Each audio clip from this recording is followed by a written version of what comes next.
always appreciated. This is Natso Batarhu, the communications coordinator for ACMS, a nonprofit educational organization that supports academic projects and exchanges between the United States and Mongolia as part of the Inter-Asian region. As our speaker is going to be presenting live, please mute your mics and leave your questions in the chat. We'll try to address them during the Q&A session. If you'd like to be informed about our future sessions, you can either join our mailing list at bit.ly/VSS list or subscribe to our YouTube channel. So it is my pleasure to introduce our speaker today, foreign policy researcher, Ms. Bolor Lkhaajav. Bolor Lkhaajav is a researcher focusing on international relations, foreign policy, and contemporary national security issues in the Asia Pacific. She graduated from the University of San Francisco in Asia Pacific Studies in 2018. Since 2017, Bolor has been mentoring undergraduate students from the School of International Relations and Public Administration at the National University of Mongolia. She's currently writing a book on Mongolia's foreign policy.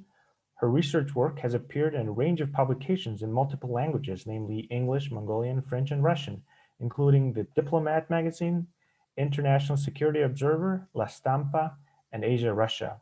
So with that, I'll give the stage to Bolor. Hello, everyone. Thank you for being with us today. My name is Bolor, and thank you, Natso, for introducing me. I want to thank the American Center for Mongolian Studies giving me the opportunity to talk. And today I will be speaking to you about what I usually talk about, Mongolia's foreign policy, historical turning points, and how leaders of Mongolia's decision-making has changed the fate of Mongolia's foreign policy. But with thanks to Natso and American Center for Mongolian Studies, I may have opportunity to talk about the contents and sneak peek of my book. When people think of Mongolia, even today, the only thing that comes to mind are yak, camels, and Chinggis Khan, especially with Jack Weatherford's publications with Chinggis Khan. A lot of people associate Mongolia with Chinggis Khan, where either their blood or they're our grandparents, right? But contemporary Mongolia is employing a sophisticated strategy aimed at extending its influence while avoiding isolation. Isolation means geographically, economically, politically, just avoiding encirclement. Contemporary Mongolia is situated in an ever-increasing significant geopolitical environment. As you already know, positioned between Russia and China, Mongolia is often faced with making difficult decisions to avoid isolation and continuously strengthen its independence and sovereignty. So what Mongolia's challenges are, if you think about it geopolitically, everybody speaks of Russia and China.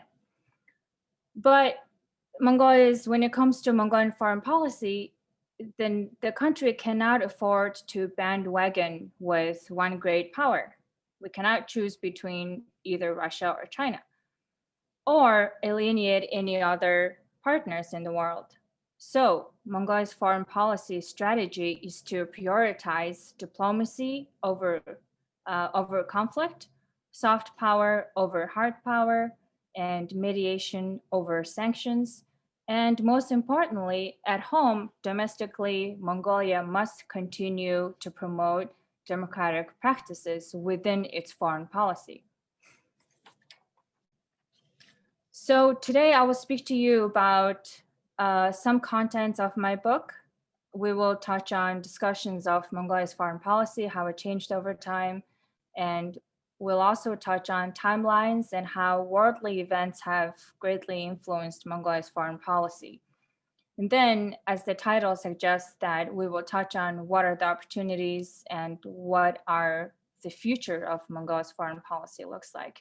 But also we will be touching on some of the challenges, and hopefully the policymakers will watch this video and think again. And maybe lastly, we'll discuss why Mongolia's foreign policy matter and why should you read my book. Okay, so since its independence in 1911, in the 100 years of span, Mongolia's foreign policy has been embedded in strengthening its independence by balancing between Russia and China, by being able to balance between the two great powers, Mongolia was able to expand its influence not only in the region, but also globally. Moreover, as the 21st century came to face Mongolia's democratic challenges, by extending its foreign policy, Mongolia was able to participate regionally and globally, participating in conflict zones, protecting civilians, and peacekeeping, and also dealing with regional issues such as denuclearization of North Korea.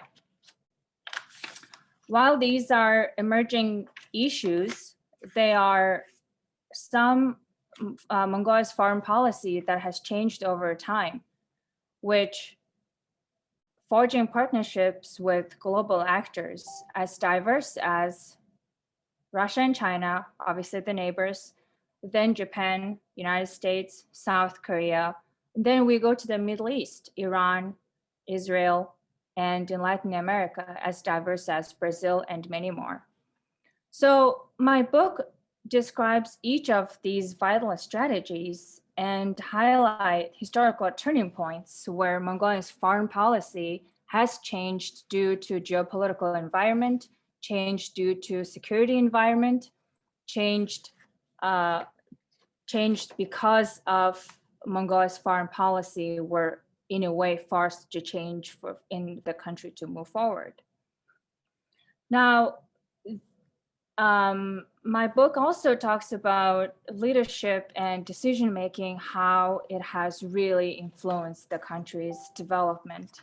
I'm also touching on leaderships and individuals who has really, really greatly contributed to strengthening Mongolia's foreign policy. And Mongolia cannot develop by itself. World events have changed Mongolia's geopolitics, security environments, and its foreign policy. As early as 1911, the overthrow of the Qing government, Mongolia learned to persevere. The 1921 Mongolian People's Revolution has no doubt strengthened Russia-Mongolia relations. And obviously in 1949, Mongolia-China officially became diplomatic relations.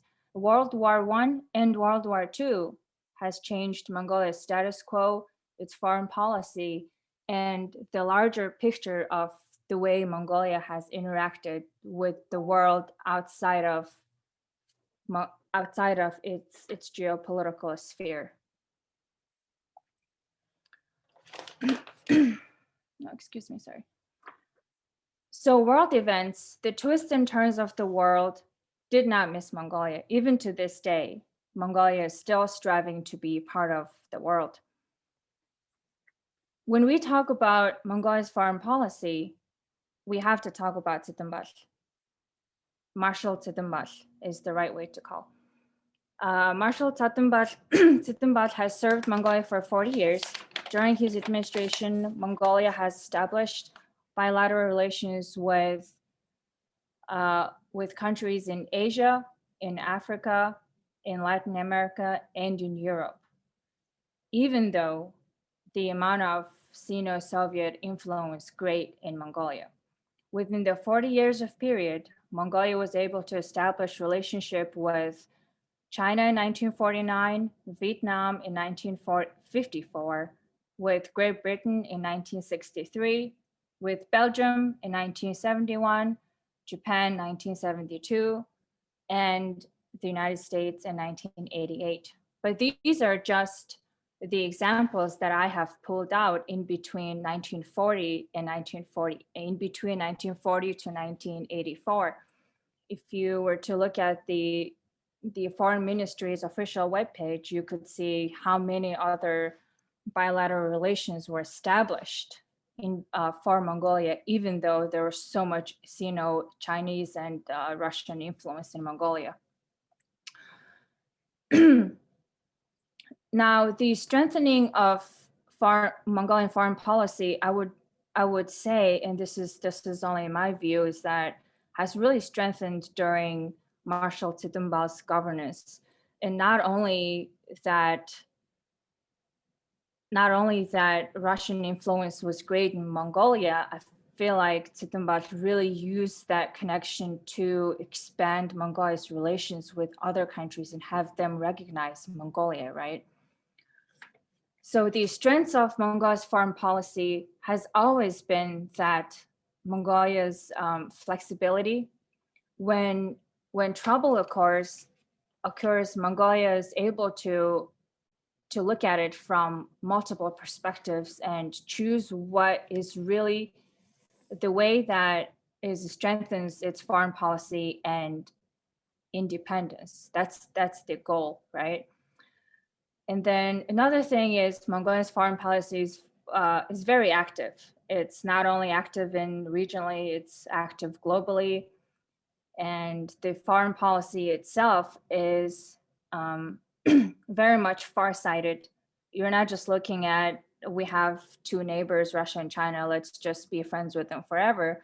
The foreign policy is always reaching beyond the neighbors while strengthening relations with Russia and China, because without good relations with the neighbors, all the third neighbor policies and all the bilateral relations would be useless. So Mongolia is very initiative in having the country and having the agencies be involved in other countries' activities, right?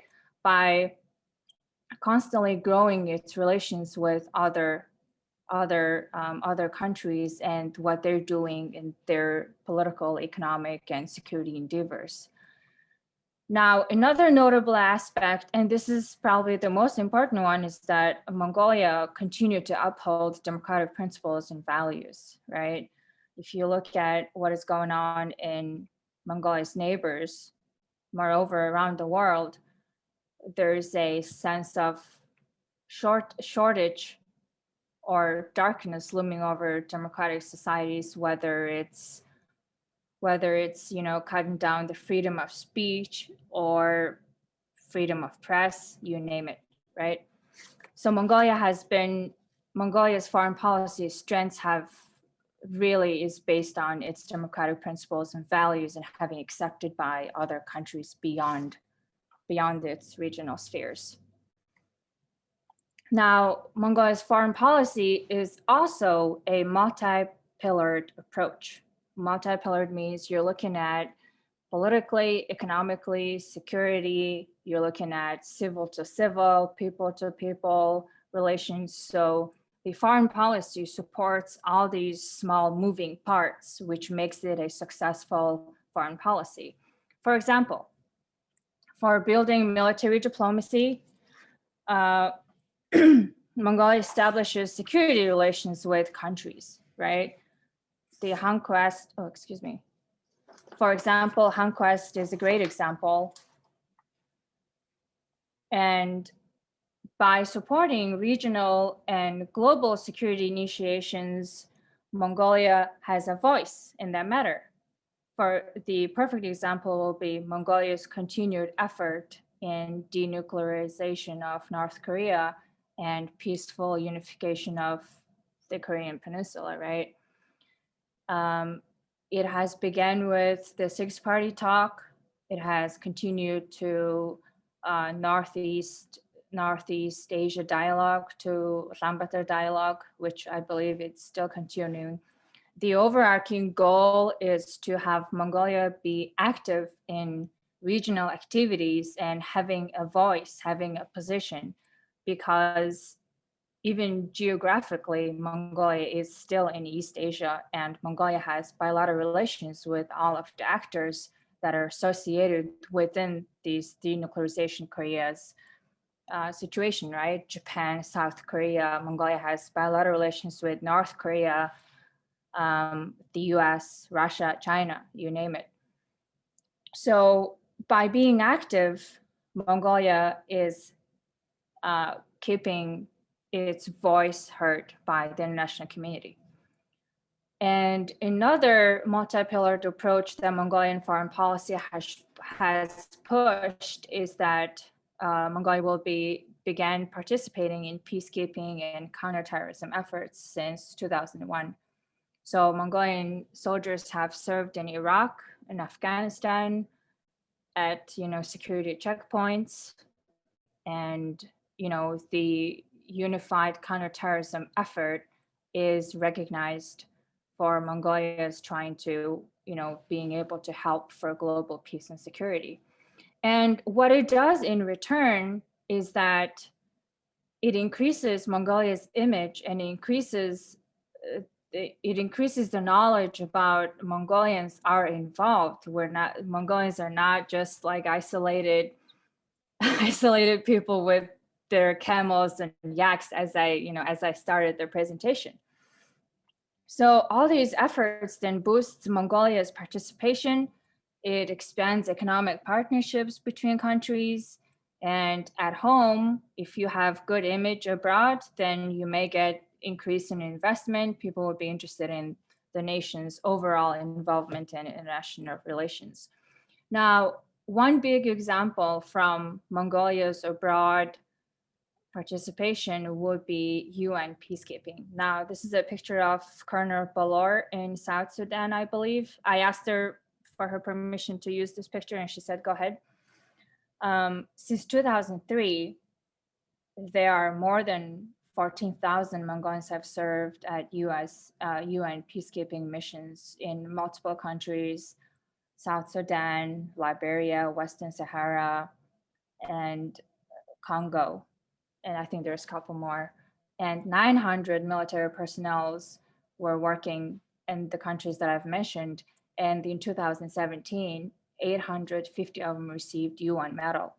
Now, I have to say, this is not only Mongolians. And in my research, what I found out was that small states, when I say small states, I'm not talking about how big the Mongolian lands are. I'm specifically talking about Mongolia's influence, Mongolia's population, Mongolia's economic power.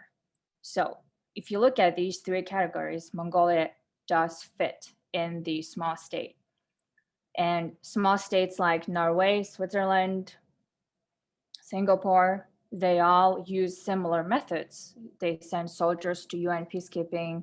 They do their global, diligence, and then in return, they get the global recognition and funding and education and know-how tools and all that stuff, right? So, so these efforts show Mongolia care about not only in regional issues, but security issues that are really, really far away in other lands too. When I was talking to Colonel Bolor on my podcast, she shared a story about children in South Sudan that they would draw a Mongolian flag. And if she were to go there today and said, okay, you draw a Mongolian flag, they remember it. They felt so close to, they really felt so close to the soldiers and that they felt protected. And from her point of view, that the mission itself was creating a bond between people to people, whereas, governments will still have their own level of relations, political and economic, but the civilians were building a much more stronger bond. So this is one of the reasons that, Mongolia is being active in the UN peacekeeping. So now that we talked about what Mongolia has been doing all around the world, I would like to break it down to the contents that I specifically write about in my book. Give me 1 second, please.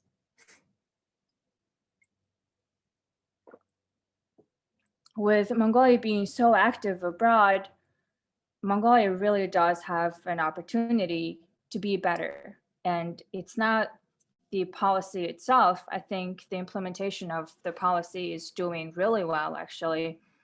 But they're still in areas where the policy could touch on so many other areas. For example, economy-wise, Mongolian economy needs to be diversified. Mongolia needs to invest in science and technology. With all the vast land, we should be doing organic farming. We should focus on exporting products and energy. Energy has been a hot topic in Mongolia too. And those are all opportunities, right? And good governance is also another one. We need greater transparency. We need accountability from politicians. We need credibility from, the same folks who are taking government positions, and establishing more stable government. In the past 10 years, we see cabinets resignation, prime minister's resignation, and it just seemed like an endless loop. But if you don't have a good governance, these opportunities are going to go away. And another really important opportunity that Mongolian foreign policy offers is really human capital, right? We have so many young kids and young folks that study abroad to go to education and gain tremendous experience, which really turns into a value for the human asset for the country. And Mongolia should really utilize it. And the foreign policy really allows it, right? The students are going abroad, they're studying, they get fellowships, they get scholarship, and those are all values. And overall, what Mongolia can do with these opportunities is to continue to modernize, right? We need to invent, we need to invest, and we need to explore different opportunities using those human capitals with the help of the good governance and hopefully diversified economy. It all just happy picture. But unfortunately, that's not true because Mongolia has lots of challenges and lots of looming issues.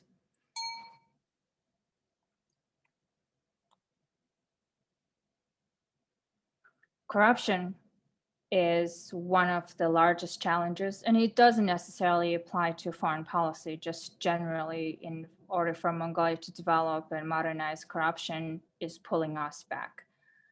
As of 2020, Mongolia was ranked 111 out of 180 and received 35 points from 100 points.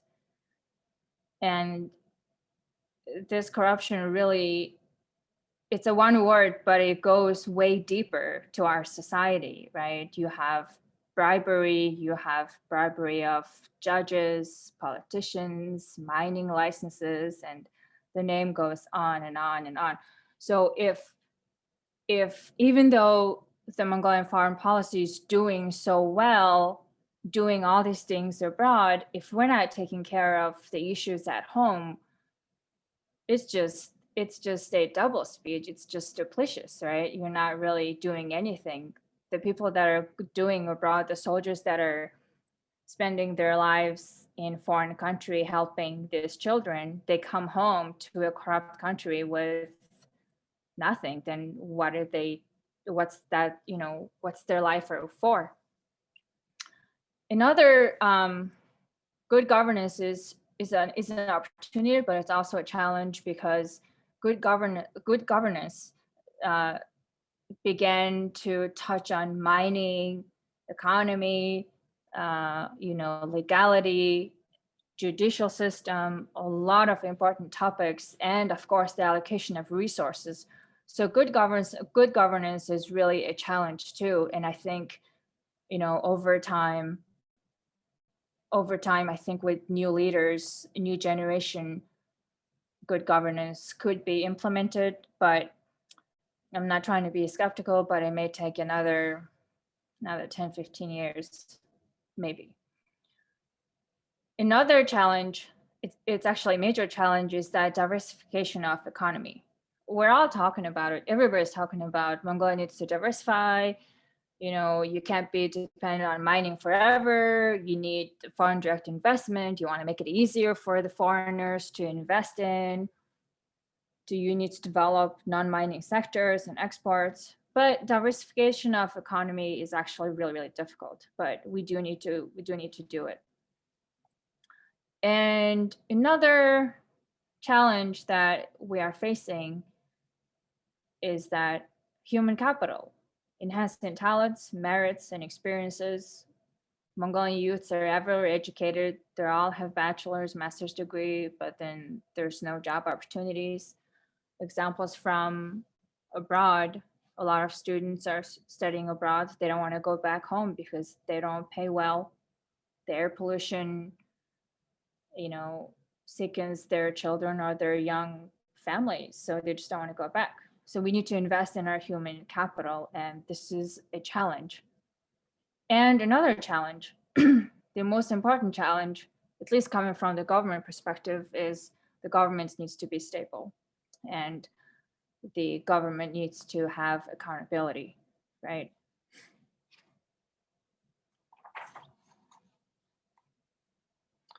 So I want to talk about a little bit of the context of my book. John F. Kennedy said that domestic policy can only defeat us, but foreign policy can kill us. So in my book, I talk about a lot of the political and international relations conversations that surround Mongolia. For example, should Mongolia join Shanghai Cooperation Organization? Should Mongolia join regional economic integration? What are the benefits? What are Mongolia's non-traditional security threats? What are the traditional threats, and do they still exist? What are sustainable, what Mongolia is doing for sustainable development, and are they sustainable? Or they start a program in 1 year, and then next year the program is, canceled because there's a change in the government. What is Mongolia's energy sector? Our energy sector is so old, we're so dependent. What are the solutions with such a technologically advanced era, right? And I also talk about democracy, and this section is really interesting, at least for me, because when I was growing up in Mongolia, I was born in 1988, and I was a child when Mongolia go through democratic transition. And then now looking back, everybody is on social media and the social media power that mobilizes people. And I will also talk about that, how social media affects democracy in Mongolia and how powerful they are, and what are the repercussions of, when social media takes over real, actions as it was in 1990s. But I think we saw just a couple of days ago, Mongolia had a peaceful protest, and that exactly reminds us that Mongolians still can peacefully protest. So I will leave my presentation end here, and if you would like to ask more questions about Mongolian foreign policy or the book or any of the contents that I have showed you guys, feel free to ask, and I'll give you the best answer as much as I can. Thank you. Okay, thank you, Bolor. So with that, let's open the floor to questions. One thing that's really interesting to me is how the new cabinet will handle foreign policy from the perspective of public diplomacy, because in this time and age, with COVID happening, a lot of public diplomacy efforts will have to be, through the internet or online. So especially because the new prime minister said he will establish what was it called? Online, digital innovation ministry. So what do you think? Digital Development Ministry. Right, Okay, yeah, so yeah.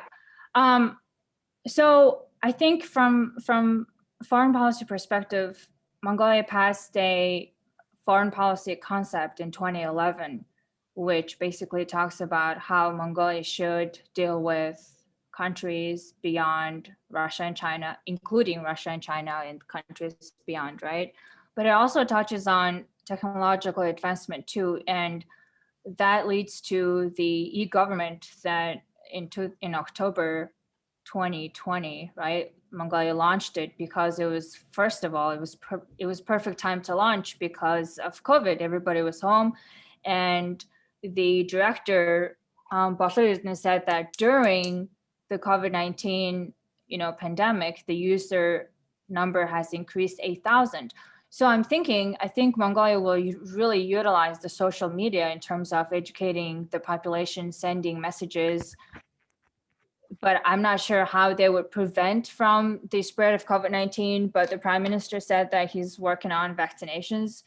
But I think he will utilize whatever is at at his desk, like at his disposal, which is social media. And Mongolia is such a young nation that everybody's so informed, and I don't think they're missing out on any information really, especially if the country is in lockdown. Thank you. Okay, so we have some questions coming in. John C. asks, from your vantage point or that of Mongolia's foreign policy establishment, which elements of the Trump administration's approach to Mongolia and the region were most helpful and which were most problematic? And what are Mongolia's hopes and expectations for the Biden administration? And I do want to note that while I was reading your article in The Diplomat, I noted this reduction of aid to Mongolia during the Trump administration. So maybe that's also pertinent. Okay, thank you. Great question. I think there's a process that countries has to go through in order to have relations, right? So Mongolia and the United States has celebrated 30th anniversary in 2017. And within this 30 years of span, Mongolia and the US has gone through, developing stages, right? And when Mongolia decided to have the US as a strategic partner, it was also for the benefit of the United States, right? US had to have gained something. US is not gonna be like, okay, sure, we'll become strategic partners, obviously. If I remember correctly, it was Obama administration's Indo-Pacific strategy has included Mongolia 17 times, and I think it was written as equal as Singapore and Switzerland. So I think Mongolia was being recognized by the United States as a democratic country, and especially, sandwiched between two growing authoritarian governance, and that Mongolia was really in a position to be U.S. strategic partnership. Now, I cannot say why Trump decided to do it, but I think, like I said, there's official diplomatic conversations, and there's some steps, and Mongolia was just ready for the United States to become its partner. And as obviously third neighbor, as part of the Mongolia's third neighbor foreign policy. And I'm sorry, what was the last question? I forgot. No problem. So it was what Mongolia expects. From Joe Biden. New administration. Oh, and then what I said about Trump cutting U.S. aid was the State Department has a list of how much funding, because for transparency purposes, there was increase in the beginning of Trump era, and then it kind of went lower and lower, but it probably has something to do with his monetary policy, that he didn't want to spend as much as other presidencies in terms of in other countries in their development program. But he still did a strategic partnership, which means, I think, at least to me, it's a lot more than giving financial support as U.S. aid. Now, in terms of Joe Biden, I don't think that anything notable is going to come out, because U.S. Mongolia are already strategic partnership. So it may come as a project-based. The Biden administration may support climate change associations in Mongolia, events, conferences, research, those type of funding may come in, but I don't see anything too grand larger than U.S. Mongolia being a strategic partnership, which is great, and hopefully they'll work together not only in climate change but more on judicial and good governance and those type of sectors too. Thank you. So Nick Melward asks, when do you expect your book to be published? What tangible/concrete solutions do you have for investing in human capital, convincing Mongolians who study abroad to come back to Mongolia? That's a great question. So the book is, I'm almost done writing the book, and it is in editorial So it's going back and forth, but hopefully I'll have it no later than, I'd say maybe this fall, maybe early next year. But what I'm also doing is that events that keep happening, right? Everything is happening so quick. I would write one chapter and I'll be ready, and then things would happen, and then I would add materials here and there. Before you know it, I'm like, hey, what did I add? I need to edit it. I need to like fix it a little bit more. But tangible solutions for human capital, I think with technological advancement, at some point, we're helping Mongolia, either from abroad or from being in Mongolia, right? We have Mongolians working in Silicon Valley. They're learning Airbnb, Facebook. They're software engineers, computer engineers. Maybe they're helping their friends to come up with a startup in Mongolia. So I think the people that are abroad are contributing to Mongolia's development one way or another. But what you said, tangible, is you talking about like actual result? Because unless you see a result, you can't really touch it,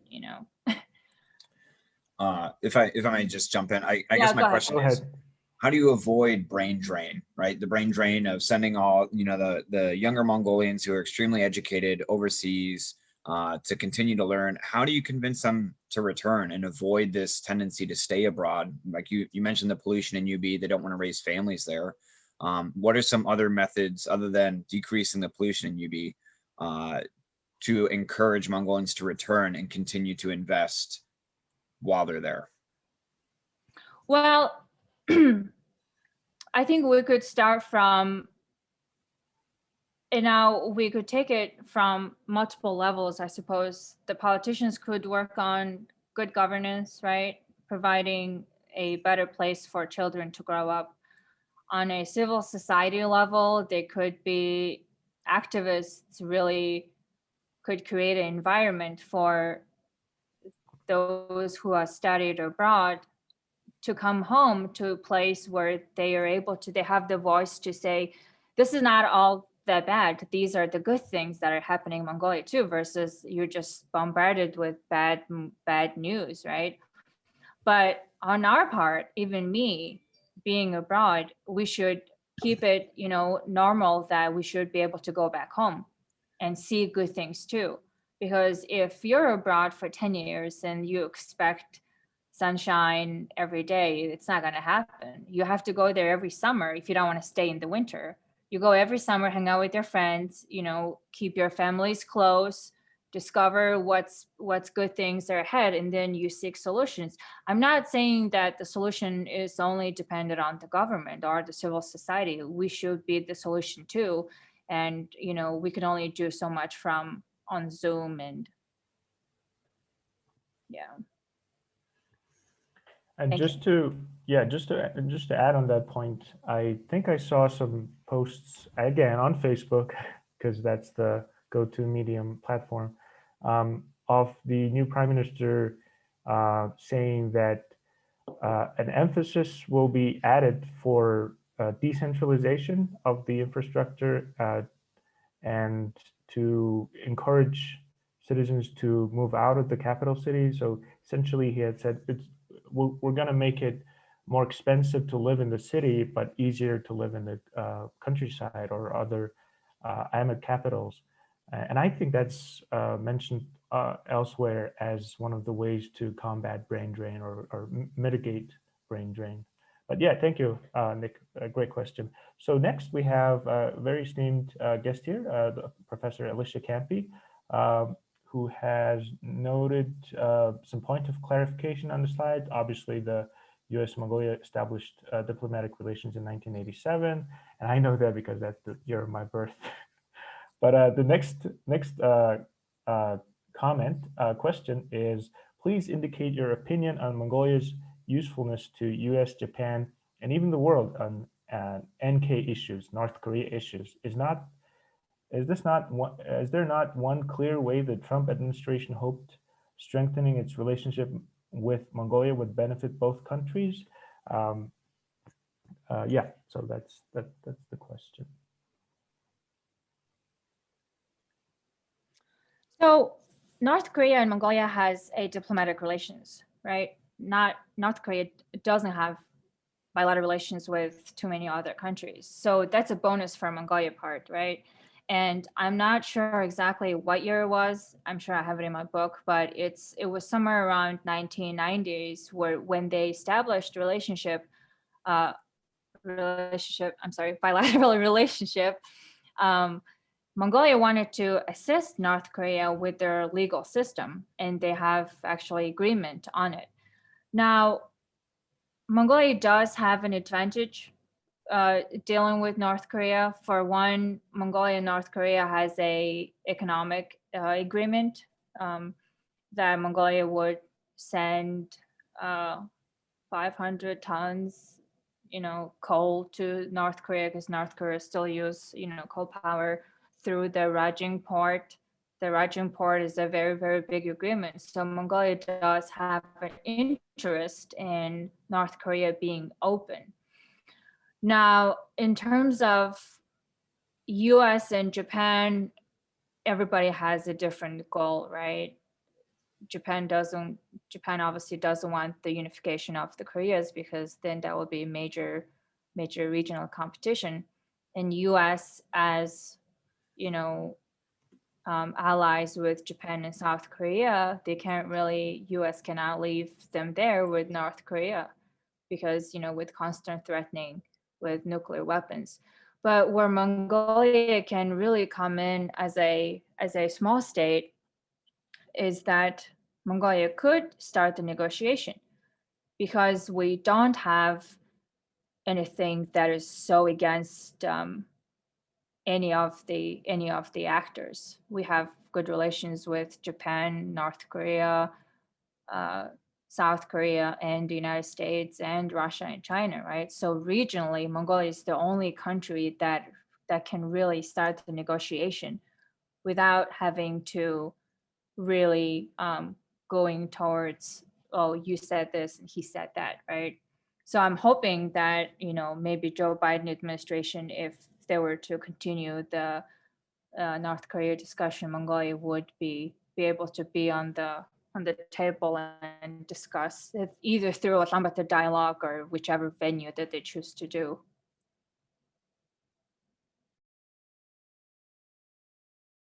Oh, thank you. So the next question is from Jared Beitman. He asks, do you think if it goes forward, the switch from Cyrillic to the traditional Mongolian script will affect Mongolia-Russia relations, or is it unlikely that the switch will happen? And also thanks for your talk. I don't think it will affect Mongolia-Russia relations, because Mongolia is an independent country, and we choose to, most likely we're going to use both, traditional and Cyrillic. Thank you. Okay, thank you. So we have another question. Next question is from Daniel Lindberg Lang. With the Mongolian government encouraging people to live outside UB, how involved might foreign governments be in expanding infrastructure for domestic travel? So we obviously have a lot of roads being built, but yeah, I see that. Okay. Mm-hmm.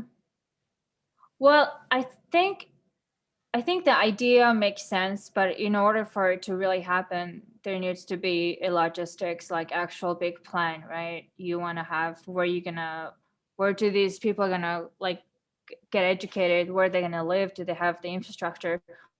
In terms of foreign governments be expanding infrastructure, why only foreign governments? You mean like foreign investments?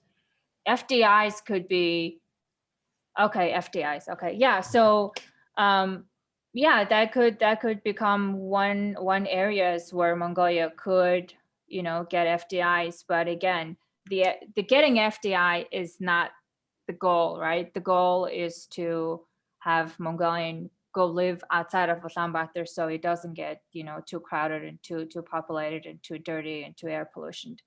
So I think foreign direct investment is kind of a secondary. It may come out after the plan has been really, ready to take off. But yeah, I definitely think that there may be an opportunity for indirect investments. Yes. Great, thank you. Okay, so the next question is from John C. Under what circumstances, if any, would Mongolia become a full member of the SCO? Does Mongolia see it as simply a means of PRC regional power projection or something else? And then after the answer, let's get to the next portion. So Shanghai Cooperation Organization began with a different goal, right? When they began, it was more of a regional counterterrorism efforts. They wanted to monitor, they wanted to share information. But over time, the scope of the organization has grown, but also, at least to me, and then this is only my analysis, right? Because the most actors are Russia and China, and Russia and China has a different goal in the region.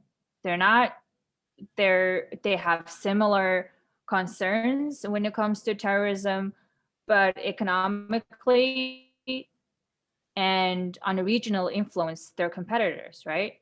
Especially Russia and Central Asia. So if China has greater investment influence in Central Asia, Russia is going to be like, okay, well, we need to boost up our investment too, because the Chinese influence is going to Central Asia. From that perspective, I don't think the CSO is a mean of as a mean of really influential organization just yet. I know that the Chinese have been investing in a lot of the activities, but it's also overlapping with One Belt, One Road. So from my perspective, you can't really tell where China is going with, CSO or BRI, right? So if the organization itself has a specific goal, and if they started implementing it with other countries, okay, then the organization is moving forward to becoming something really influential in the region.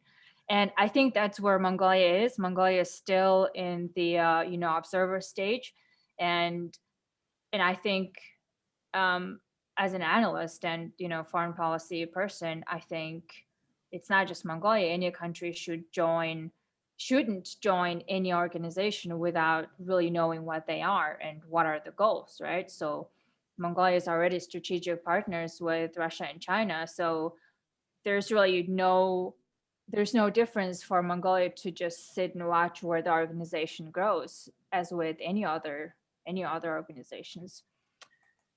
What are Mongolia's red lines with respect to PRC engagement? What kind of engagement?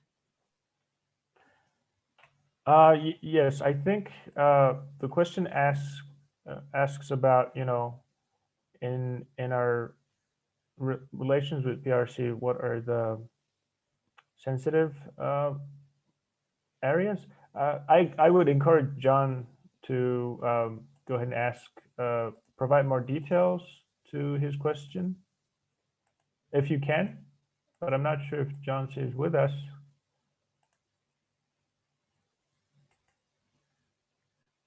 John, are you with us? Hi, sorry. Hi, no problem. My mic wasn't working very well. So I was asking more on the security side. So from here in the U.S., there's sort of this growing consensus across the U.S. foreign policy establishment that SCO really, or growing concern that the SCO is a way for China to conduct the type of security exercises, if you will, with Central Asian countries that they wouldn't be able to do otherwise. So I'm talking about Tajikistan, for example, where the types of troop patrols that the PRC has conducted there under the guise, or under the title, if you will, of a SCO exercise. Is that type of thing something that Mongolia would be accepting of, or is that something that's sort of too much or for Mongolia to start? Okay. This is what I think. the term red line is usually, and now I know Barack Obama used it with, Iran too, right? If Iran were to cross the red line. I think the red line is an imaginary thing, imaginary language that when politicians and policymakers, they talk, right? They try to prevent from big events from evaporating, or they're trying to, they're trying to lessen the hostility, for one. For two, I'm sure the Mongolian government has their own observations on China's, what they're doing and their foreign policy endeavors. But with respect to Mongolia's border issue, Mongolia and China has border agreement, and they constantly, there's a I don't know if it's annual or every couple of years they go through it together. So I don't think there has been any incidents where the Chinese were putting, troops and really threatening Mongolia's sovereignty. That hasn't been the situation. But like I said, I'm sure Mongolian government has its own view of, China's activities somewhere else around the world, and especially in Central Asia. Okay, thank you. So the next question is, how do you see nativism playing out in the international scene? We have seen nationalist group who stood up to Inner Mongolians in China. Stood up for, I think. Stood up for Inner Mongolians. So there are different scenes. There are different scenes that I'm seeing, right? In Mongolia, you have the protesters that are, standing for the Inner Mongolians and saying that the Mongolian government isn't doing anything. And you saw Mongolians abroad are similarly supporting the Inner Mongolians and, standing against what China's doing and the language and the Xinjiang Uyghur, activities too. But how do I see nativism playing out in the international scene? I think if you're supporting any group, and it depends on where you are in the world, you can support any group you want, unless it's like a, global terrorist group or something, then you're in trouble. But if you're supporting the minority and their rights to exist, their language and heritage, and I think there's nothing wrong with it.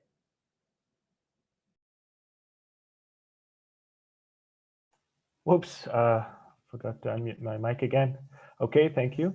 So Andy Borgman asks, what is your comment on the Mongolian government's last September's reaction to the protest happened among Mongolians living under the rule of Chinese government?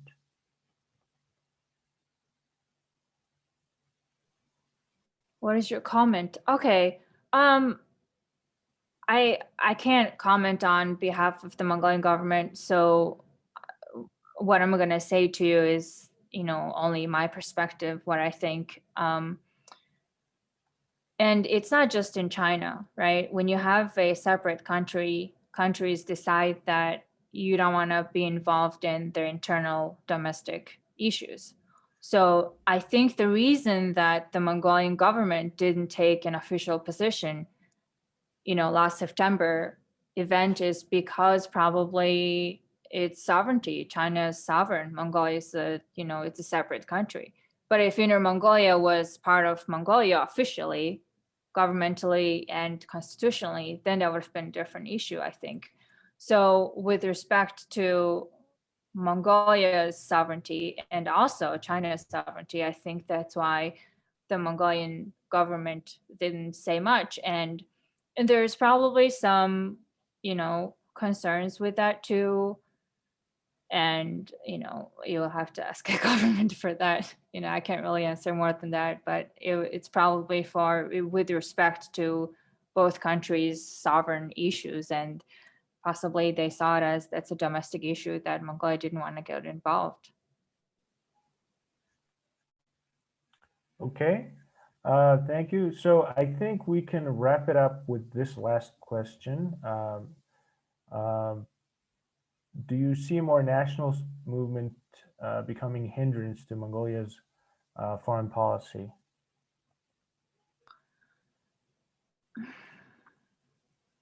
You know, I actually would say no, because the foreign policy, the Mongolian government's foreign policy is really a grand strategy for how Mongolia should move forward, right, as a country. Now, when you say national movements, they're mostly are associated with other things inside the country. For example, mining, or you have, you know, anti-immigrants. They don't want the Chinese, they don't want the North Koreans, they don't want the Vietnamese. So then therefore nationalist movements.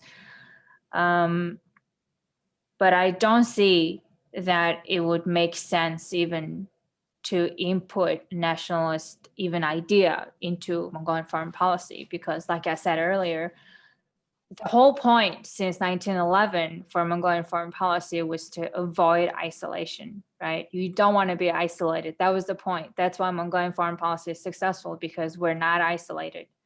Even though a lot of people say, oh, Mongolia is sandwiched and, you know, it's like left behind in the far northeast of Asia. And, you know, it's a speech. When they write it like this, it sounds that we're so wild and nowhere to be found. But in terms of Mongolian foreign policy is not isolated. We're everywhere, we're global, we're engaged in region. And I think it's going to continue. And I don't think that national movements will have effect on Mongolian foreign policy now or in the future. But that's a great question, though.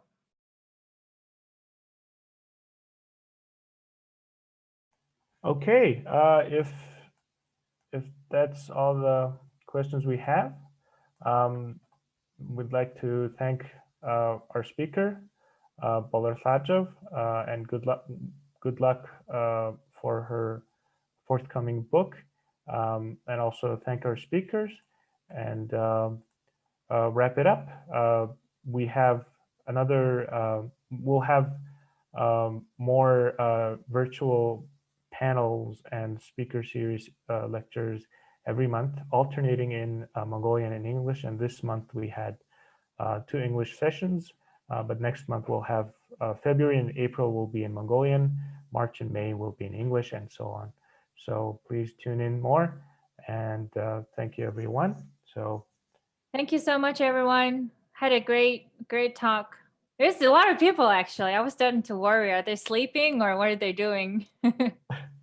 oh yeah, it's really early in UB, but I think it's all timing's Great. more convenient in stateside.